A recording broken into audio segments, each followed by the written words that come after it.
Hello students, welcome back to another video. अगर आप लोग बीए थर्ड सेमेस्टर में हैं और इंग्लिश लिटरेचर पढ़ रहे हैं तो इसके न्यू बैच 2027-28 की क्लासेस हम स्टार्ट कर चुके हैं और आज इसका यूनिट नंबर 2 हम पढ़ने वाले हैं। देखिए, जब आप बीए थर्ड सेमेस्टर में इंग्लिश लिटरेचर को अपने मेजर या माइनर सब्जेक्ट के रूप में पढ़ते हैं तो आपके पेपर का नाम होता है ब्रिटिश एंड अमेरिकन ड्रामा। इसका न्यू सिलेबस ऑलरेडी चैनल पे हम अपलोड कर चुके हैं और इसकी यूनिट नंबर 1 भी 2 पार्ट्स में अपलोड हो गई है। तो आपको यूनिट नंबर 1 पर पार्ट 1 एंड पार्ट 2 दो वीडियोस मिल जाएंगी।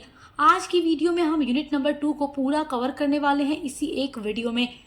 यूनिट नंबर 2 में आपको एलिमेंट्स ऑफ ड्रामा पढ़ना है कि ड्रामा के कितने एलिमेंट यानी कितने तत्व होते हैं और यहाँ पर टोटल 10 एलिमेंट्स ऑफ ड्रामाज आपको दिए गए हैं जो आपको इस वीडियो में पढ़ना है।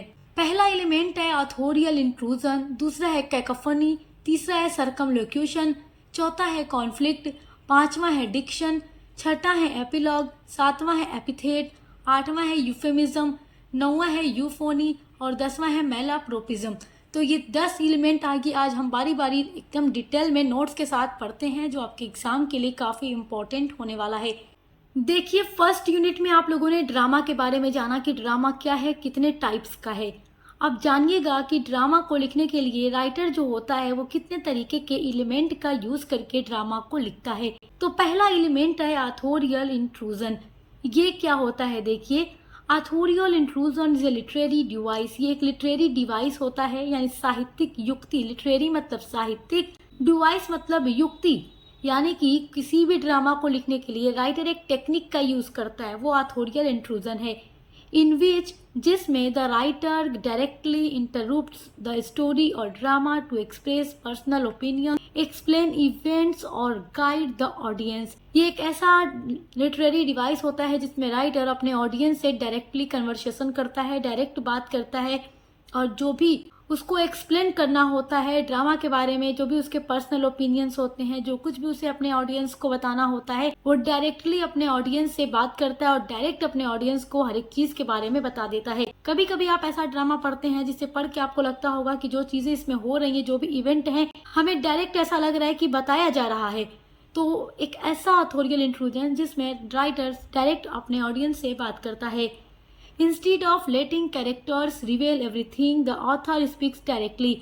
यानी इसमें instead of का मतलब होता है बजाय, letting characters reveal everything यानी कि इसमें कैरेक्टर्स रिवेल नहीं करते सब कुछ, बल्कि ऑथर यानी जो इस राइटर होता है, जो ड्रामा को लिखने वाला होता है, वो खुद ही डायरेक्ट बोलता है और अपने ऑडियंस को बताता है।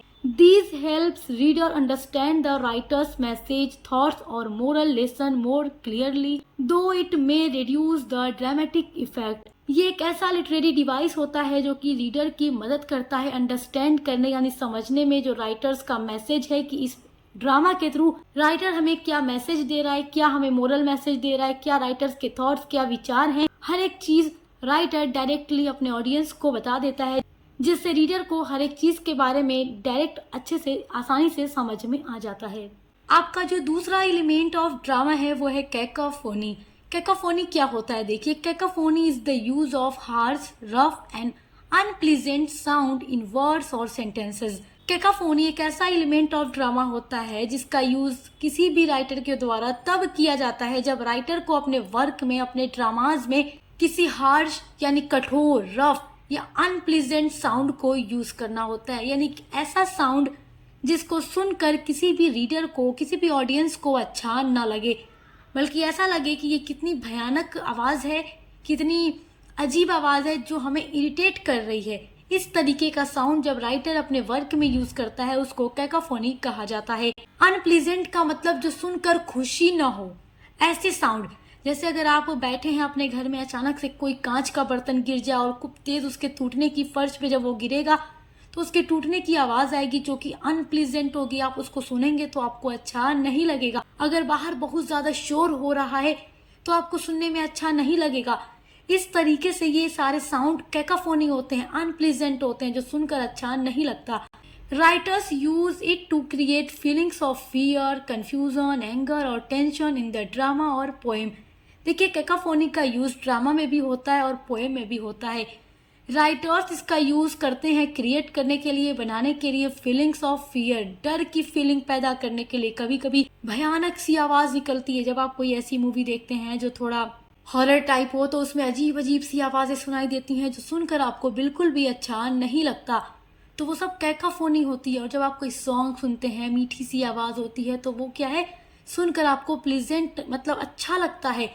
तो उसी का अपोजिट कैकाफोनी है जिसमें सुनकर हमें अच्छा ना लगे। राइटर फियर पैदा करने के लिए, कंफ्यूजन पैदा करने के लिए, या गुस्सा के लिए, या टेंशन को क्रिएट करने के लिए अपने ड्रामा या पोएम में इसका यूज करता है। कभी कभी कोई एक्टर खूब ज़्यादा तेज गुस्सा करेगा और ऊंची ऊंची आवाज़ में बात करेगा ड्रामा में, तो वो सुनकर भी आपको अच्छा नहीं लगेगा, वो आवाज़ भी अच्छी नहीं होगी, तो वो कैकाफोनी है। इसका कुछ एग्जाम्पल भी मैंने नोट किया है। जैसे आप कोई ड्रामा पढ़ रहे हैं, उसमें डार्कनेस वर्ड बार बार आएगा, तो आपको लगेगा कि ये डार्कनेस मतलब अंधेरा, तो आपको ऐसा लगेगा कि देखो ये कितना भयानक सा लग रहा है कि मतलब हर जगह अंधेरा ही अंधेरा है।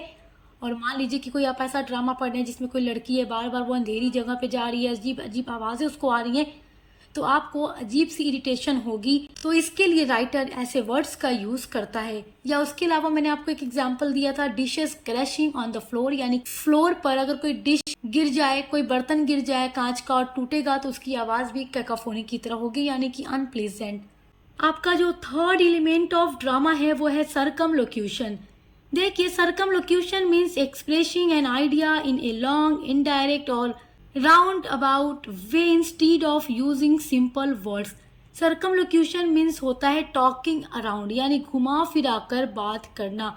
तो circumlocution means expressing an idea, इसमें कोई आइडिया को एक्सप्रेस किया जाता है, बताया जाता है, इन ए लॉन्ग, लंबे तरीके से, इनडायरेक्ट तरीके से, और राउंड अबाउट यानी घुमा घुमा करके, way instead of using simple words. Instead का मतलब होता है बजाय, ऑफ यूजिंग सिंपल वर्ड्स, आसान वर्ड्स को यूज करने के बजाय।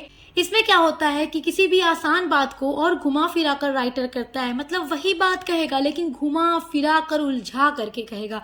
तो जब भी आप कोई ऐसा ड्रामा पढ़ते हैं जिसमें राइटर एक ही बात को कह रहा है जो आसान तरीके से कह सकता है, लेकिन उसको फिर भी घुमा फिरा कर बहुत ज्यादा वर्ड्स का यूज करने के बाद बताता है, लंबे तरीके से वही बताता है, तो वो सर्कमलोक्यूशन है, यानी घुमा फिरा कर बात करना। When the author play any story, जब ऑथर जो राइटर है कोई स्टोरी प्ले करता है, कोई स्टोरी लिखता है, but don't want to make direct reference, लेकिन कोई डायरेक्ट रेफरेंस पैदा नहीं करना चाहता, वो चाहता है कि वो अपने रीडर को उलझा रखे, घुमा फिरा कर वही बात करे, तो इसके लिए वो सर्कमलोक्यूशन का यूज करता है। जबकि अभी मैंने आपको बताया जब राइटर कुछ भी अपने रीडर को एकदम डायरेक्टली बताता है तो वो ऑथोरियल इंट्रूजन का यूज करता है, लेकिन इसमें राइटर घुमा फिरा कर बात करता है।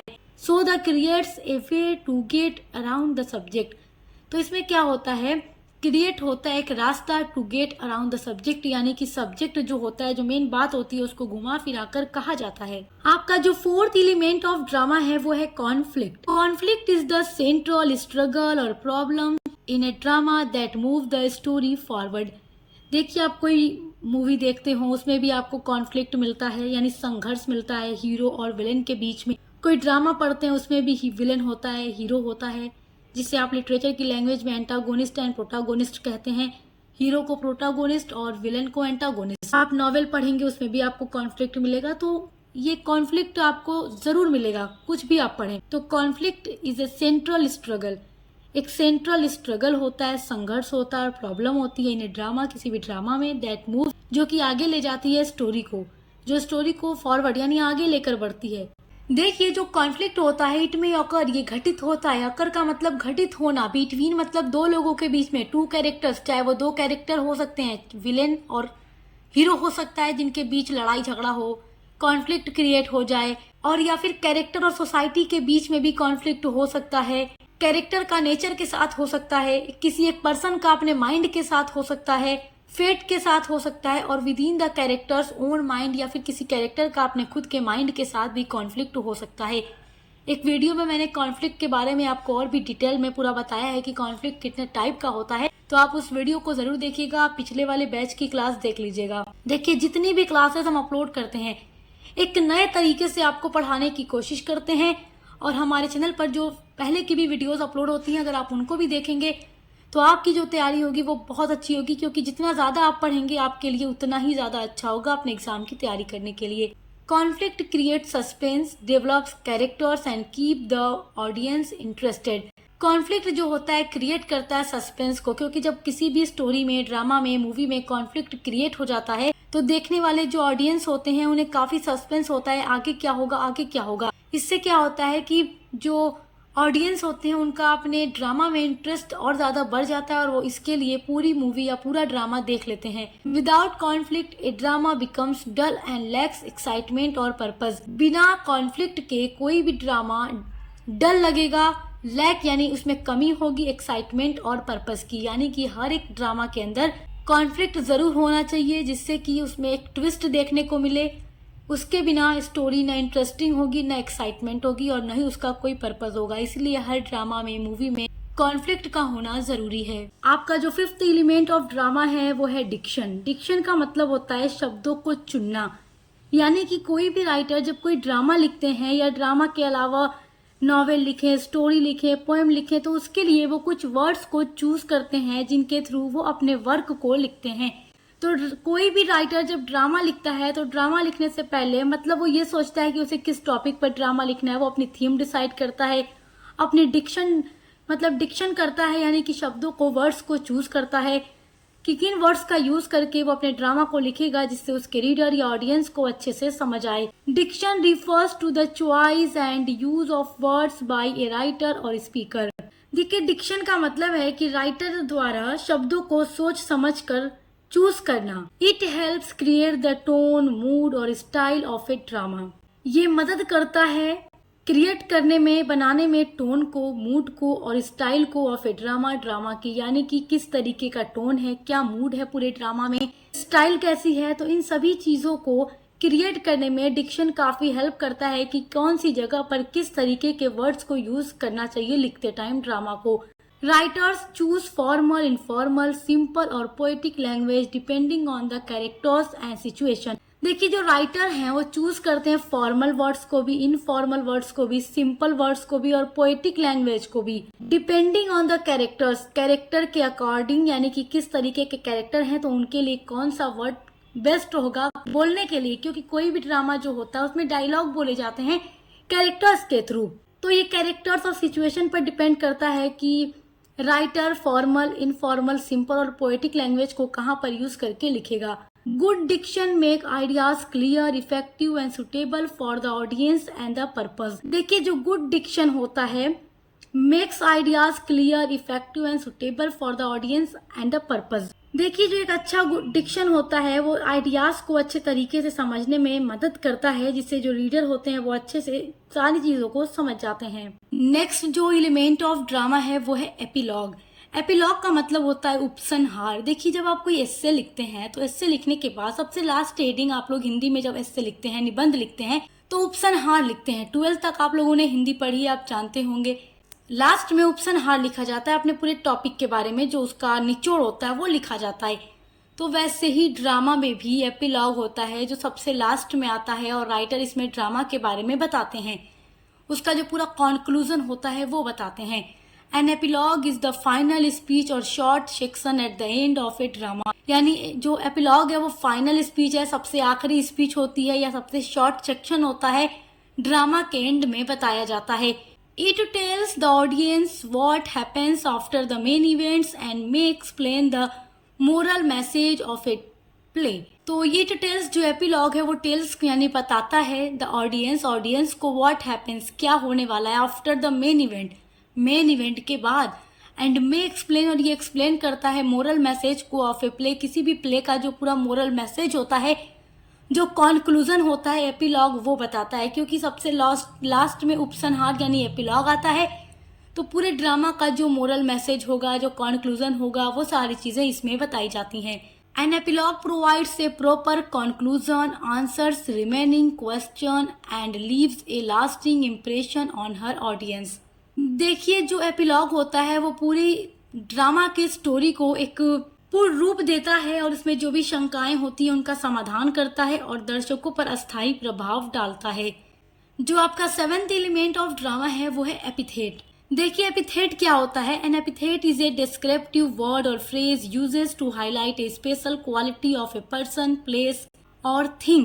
देखिए एपिथेट का मतलब होता है किसी पर्सन, किसी स्थान, किसी जगह या किसी वस्तु की, किसी चीज की जो तारीफ बताए, उसके गुण को बताए। तो उस गुण को बताने वाला जो शब्द होता है उसी को एपिथेट कहा जाता है।